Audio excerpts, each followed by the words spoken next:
القدس کی اتنی اہمیت کیوں؟ ایپیسوڈ 4۔ صحیح بخاری کا ایک باب ہے، اس کی ایک حدیث سناتی ہوں۔ اس باب کا نام بہت انٹرسٹنگ ہے۔ For the one who loves to be bred in the holy land اور اراؤنڈ دا ہولی لینڈ، یعنی وہ جو مقدس سرزمین میں یا اس کے گرد زمین میں دفنایا جانا چاہتا ہے۔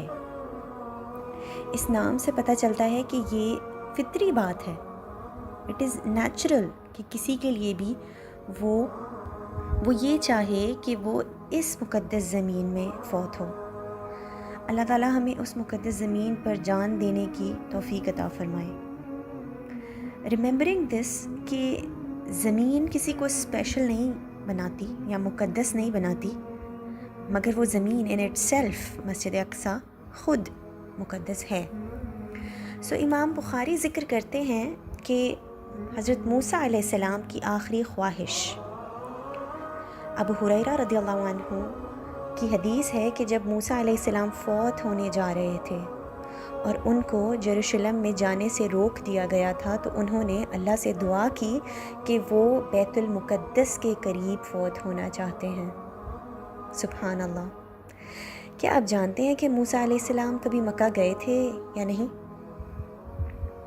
رسول صلی اللہ علیہ وسلم کی اوتھینٹک حدیث کے مطابق زندگی کے کسی حصے میں موسیٰ علیہ السلام مکہ گئے بھی تھے اور حرم کا طواف بھی کیا تھا۔ ابراہیم علیہ السلام نے کعبہ بلڈ کیا، موسیٰ علیہ السلام وہاں جا چکے ہیں، عیسیٰ علیہ السلام حرم کو وزٹ کریں گے ان دا فیوچر بیفور ہی ڈائز۔ موسیٰ علیہ السلام مکہ جا چکے ہیں نا، مگر وہ دعا کیا کر رہے ہیں؟ یروشلم کے قریب فوت ہونے کی۔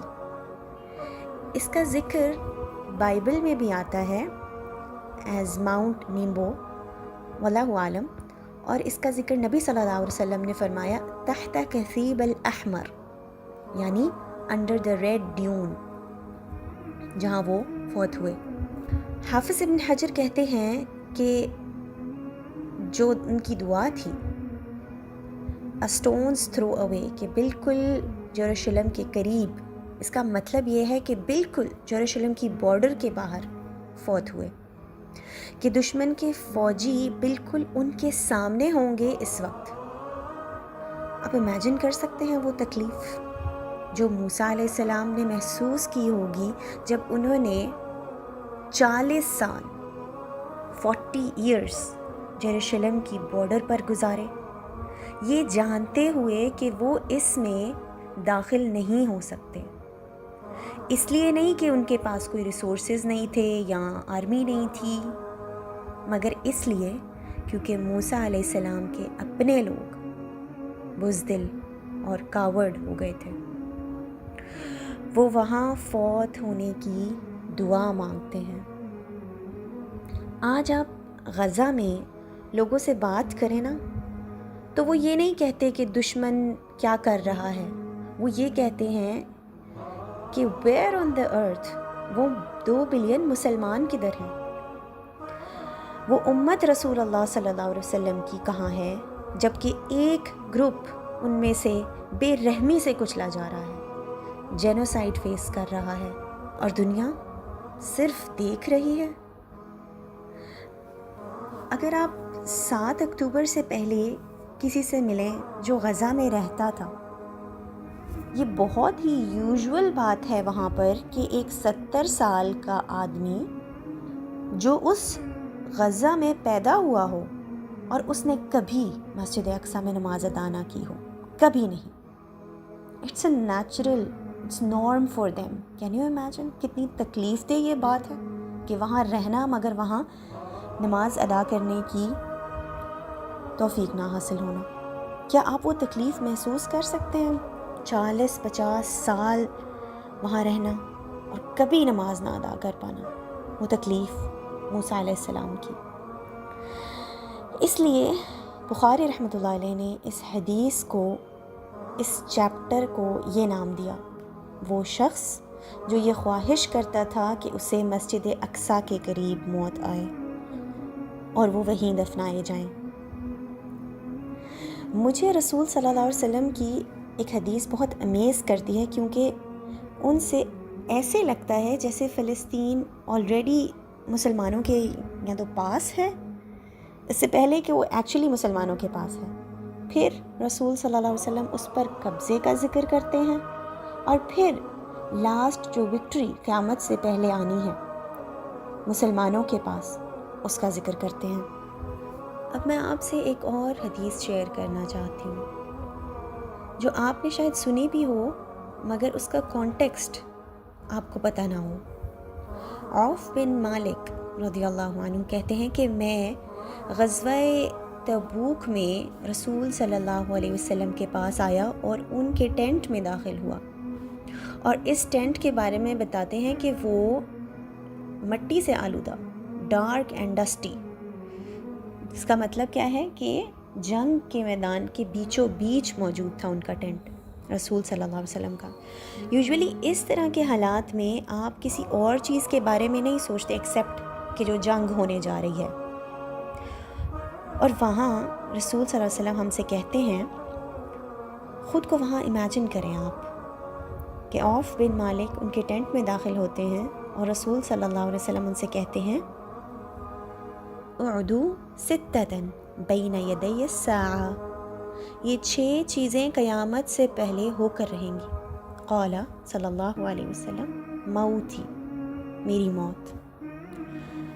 دیکھیں رسول صلی اللہ علیہ وسلم کی سیلف اویئرنس کو نوٹ کر رہے ہیں آپ۔ وہ ساری جنگیں، غزوہ بدر، غزوہ احد، غزوہ تبوک، خندق، وہ سب میں شہادت ہی ایکسپیکٹ کر رہے تھے۔ وہ خود بھی نہیں جانتے تھے کہ وہ کب اس دنیا سے جائیں گے۔ پہلی چیز موتی، دوسری چیز ثم فتح بیت المقدس، پھر بیت المقدس کی فتح، پھر ایسی وبا جو تم کو ایسے لے جائے گی جیسے مویشی مارے جاتے ہیں، یعنی اتنی اموات ہوں گی، ایسا پلیگ پھیل جائے گا۔ ان میں سے بہت سے صحابی امواس کی وبا میں فوت ہو گئے تھے، کچھ فتح بیت المقدس میں موجود تھے، جیسے کہ ہم جانتے ہیں حضرت عمر رضی اللہ عنہ کی سرپرستی میں بیت المقدس فتح ہوا، اور اس کے بعد یہ پلیگ، یہ وبا آئی، امواس کی وبا، جس میں بہت سے صحابی جو اس وقت یہ حدیث سن رہے ہیں وہ فوت ہو گئے۔ نمبر 4، ایک ایسا وقت آئے گا کہ دولت، ویلتھ جو ہے، مال میری امت میں اتنا بڑھا دیا جائے گا کہ ایک آدمی کو 100 دینار دیے جائیں گے مگر وہ مطمئن نہیں ہوگا۔ آپ دیکھیں، تکلیف کے فتنے سے مال کے فتنے میں آ گئے ہیں، پلیگ سے، وبا سے، مال کا فتنہ۔ اور یقیناً آج ہم یہ فتنے دیکھ رہے ہیں کہ کیسے مال انسان کو ڈسٹریکٹ کر دیتا ہے اس سے جو ہونے والا ہے۔ پھر 5ویں چیز فرمائی، وہ فتنہ جب ایک بھی عرب گھر اسکیپ نہیں کر سکے گا۔ 6ٹھی چیز، ایک ایسا فتنہ جو تمہارے اور بین الاسفر کے درمیان ہوگا۔ اس سے مراد بیزنطین، رومن یا ان کی جنریشنز ہو سکتی ہیں، جس کی ڈیٹیلز میں اس وقت نہیں جانا چاہ رہی، مگر اتنا کہ آپ کا ان سے معاہدہ ہوگا اور وہ آپ کو دھوکہ دیں گے، اور وہ آرمی آپ کے اگینسٹ ہو جائے گی، یعنی معاہدے کے ٹوٹنے کے بعد، اور وہ 80 جھنڈوں کے نیچے وہ فوجیں آئیں گی، اور پھر ہر جھنڈے کے نیچے 12,000 لوگ ہوں گے۔ یہ سب مسلمانوں کو مارنے کے لیے آئیں گے۔ ہو سکتا ہے کہ یہ حدیث آپ نے پہلے سنی ہو، مگر یہ کتنی ڈیفرنٹ لگتی ہے کہ آپ امیجن کریں کہ رسول اللہ کس سچویشن میں غزوہ تبوک کے بیچوں بیچ اس ٹینٹ میں موجود اس حدیث کو بیان کر رہے ہیں۔ لائک ہم جنگ میں ہیں، we are in the tent, اور ہمارے سامنے رسول اللہ کہہ رہے ہیں کہ سنو، ابھی یہ سب ہونے والا ہے اس امت کے ساتھ، اور اس سب کا وعدہ ہو چکا ہے فیوچر میں تمہارے لیے۔ یہ کنیکشن مکہ مکرمہ، مدینہ اور بیت المقدس کا، یہ ڈیپلی امبیڈڈ ہے اور یہ ہم سب کے ایمان اور اسلام کا حصہ ہے۔